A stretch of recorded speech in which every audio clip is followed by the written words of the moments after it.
A ka arritur truri i njeriut limitin e vet? Çfarë është inteligjenca? Kjo duket si një pyetje direkte dhe një përgjigje direkte. Fjalori anglez nga Oxford e ka përcaktuar si kapaciteti për të kuptuar, por ky përcaktim po humbet kuptimi në botën tonë moderne. Çfarë ndodh nëse shkalla në të cilën ne mund të zbatojmë praktikisht atë kapacitet po zvoglohet? Provat që diçka e tillë po ndodh me intelektin human po rriten të paktën që në fillim të kësaj dekade.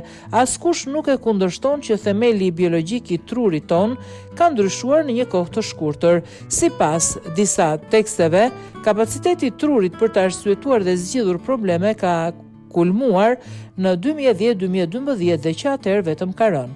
Kur u publikua raundi fundit i analizave nga PISA, testi ndërkombëtar i standardeve të OECD për performancën e 15 vjeçarëve në lexim, matematik dhe tekste shkencore, u argumentua se rënja lidhej me pandemin, por ishte një mask për një përkeqësim që kishte nisur më herët.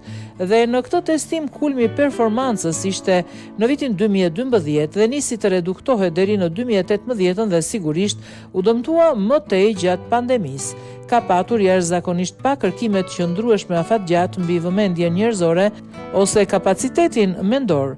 Por çdo vit që nga vitet 1980 studimi Monitoring the Future i pyet 18 vjeçarët nëse kanë vështirësi të mendojnë, të përqendrohen apo të mësojnë gjëra të reja.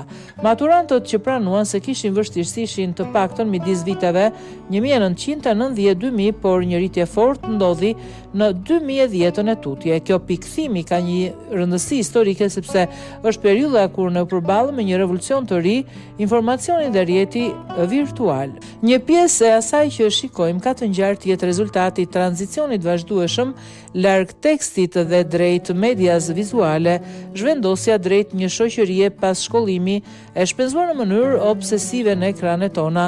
Rënja e leximit është sigurisht reale. Në vitin 2022 pjesa e amerikanëve që raportuan se kishin lexuar një libër vitin e kaluar nën gjysmën.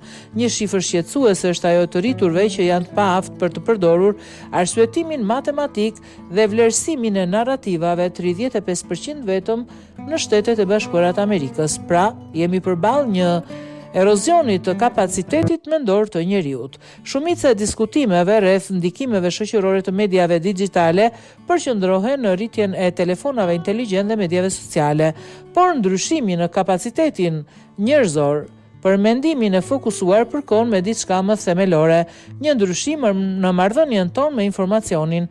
Ne kemi kaluar nga faqet e fundme të internetit në burime të pafundme, të rifreskuara vazhdimisht dhe në një breshëri të vazhdueshme njoftimesh. Ne nuk shpenzojmë aq shumë kohë duke shfletuar në mënyrë aktive web dhe duke ndërvepruar me njerëzit që njohim, por në vend të kësaj na propozohet një lumë përmbajtjesh. Lajmi i mirë është se kapaciteti intelektual i njeriut nuk është shuar ende, por ai po zbehet për shkak të mjedisit digjital, shkruan Financial Times.